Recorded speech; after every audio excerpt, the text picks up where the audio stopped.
আসসালামু আলাইকুম। আশা করি আপনারা ভালো আছেন, কিন্তু আমি ভালো নাই।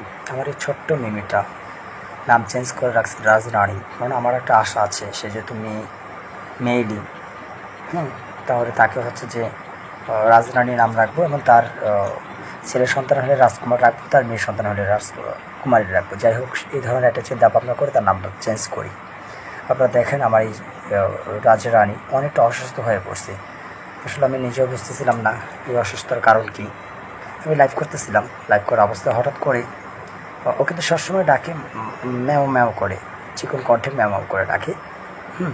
আমি লাইভ করতেছিলাম, হঠাৎ করে আমি বুঝি যখন ও আমাকে ডাকে একটু মোটা কণ্ঠে ডাকে, আর অসুস্থ করলে হচ্ছে মোটা কণ্ঠে সুন্দর করে মাও মাও করে ডাকে আর কি। যখন তার ডাক শুনে আমি আসি, দেখি প্রচণ্ড পরিমাণে সে ছটফট করতেছে এবং অনেক খিঁচুনি উঠে গেছে।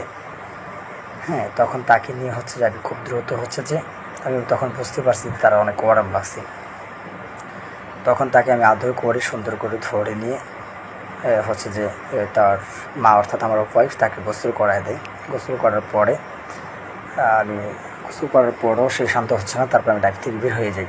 বের হয়ে তাকে হচ্ছে যে তার কী প্রবলেম দেখি, আমি ভাবছি গরম লাগছে, এই জন্য তাকে দুইটা ফ্যান আমি লাগাইছি। দেখেন, একটা টেবিল ফ্যান, একটা সিলিং ফ্যান, দুইটাই হচ্ছে যে হাই স্পিড দিয়ে রাখছি। দেখি তার আবার গোসলও করে দিছি। তারপর সে বেশি একটা ব্যাটার ফিল করতেছে না এমন হচ্ছে। তো খুব খারাপ লাগতেছিলো আমার কাছে, কী বলবো, আমি বোঝাতে পারবো না যে কতটা খারাপ লাগতেছে আমার কাছে। দেখেন আমার ছোট্ট মনেটা কীভাবে হাঁফাইতেছে। ও বেসিক্যালি কখনো এরকম হাঁফায় নেই, কখনো না।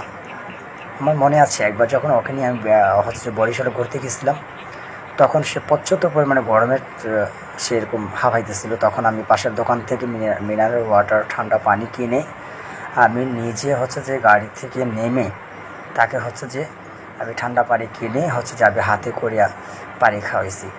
তারপর থেকে আর কখন এরকম করে হাঁফায়নি। তাই এবার আমি অনেকভাবে পানি, তারপরে গোসল, অনেক কিছু করছি, কোনোভাবেই তার হাঁফানি খামতেছে না, আমি খিচুড়ি খামতেছিল না। এখন তো মোটামুটি একটু কম। তারপর হচ্ছে কী করব, আমি ডক্টরের সাথে পরামর্শ করি। তো আমি যখন ছোটো তখনই আমাকে বলছিল যে আপনার যেটা ন্যাচারালি আপনারা নিজেদের জন্য যে ওষুধগুলো খান, এইগুলোই হচ্ছে যে নর্মালি ওষুধগুলো আপনারা খাওয়াবেন। 3 ভাগের 1 ভাগ আমি সবসময় তাকে খাওয়াই দিই, এইভাবেই খাওয়াই। এটাতেই আমার বিড়াল হচ্ছে অভ্যস্ত। তারপর হচ্ছে যে কী বলবো, অনেকবার ট্রাই করছি আমি তাকে শান্ত করার জন্য, একেবারেই শান্ত হয়ে গেছে। অনেকবার ট্রাই করছি। সবসময় আমার কোলে উঠলে আমাকে সবসময় চুমো দিত, আমার ঠোঁটে হচ্ছে যে কিস করার জন্য, অর্থাৎ আমার ঠোঁটে ও ঠোঁট লাগিয়ে হচ্ছে যে চুমা দেওয়ার মতো একটা অনুভূতি আমার কাছ করতো। সে বুঝাইতো যে আমি তোমাকে অনেক ভালোবাসি, এরকম কিছু একটা। তো আজকে খুলে নেওয়ার পরে দেখেন একবারও ট্রাই করছে, অনেকবার ট্রাই করছি না, আমাকে বুঝছি না। তো অনেকবারই গেছি, আমি যতবার হচ্ছে তাকে নামাই দিই ততবার সে আমার পশম নেওয়ার জন্য পাগল। তো আমি তার ট্রিটমেন্ট করার চেষ্টা করি, অনেকবার গোসল করাইছি, মাথায় পানি দিছি। তারপর হচ্ছে যে আমি আমার মায়ের ওখান থেকে কচুর তেল এনে তার মাথায় দিয়েছি। তারপরে মোটামুটি একটু কমছে, কিন্তু এখনও পর্যন্ত ওরকম একটা সুস্থ হয়নি। আমি জানি না, আমি জানি না সে সুস্থ হবে কি না। আপনারা সবাই দোয়া করবেন আমার এই ছোট্ট মিমি, অর্থাৎ হচ্ছে যে একটু বড় হয়ে গেছে আমার হচ্ছে রাজরানীর জন্য। সবাই একটু দোয়া করবেন যেন সে খুব দ্রুত সুস্থ হয়ে যায়। দেখেন আমার স্পর্শ ছাড়া সে 1 সেকেন্ডও থাকতেছে না। আমার মামে হাত দিলে আমার হাতের উপরে মাথা রেখে, দেখেন খুব খারাপ লাগে তাকে দেখে, খুবই খারাপ লাগে। সবাই দোয়া করবেন তার জন্য যেন আমার এই ছোট্ট সোনামণিটা ভালো হয়ে যায়। দেখেন কী অবস্থা। আমার হঠাৎ করে মনে হলো যে তার আসলে আমি আপনাদের কাছে শেয়ার করি নাই। আসলে ও আমার এখানে আসার পরে বাইরের এক বিড়ালের সাথে মারামারি করে তারা এখানে অনেকটা কেটে যায়।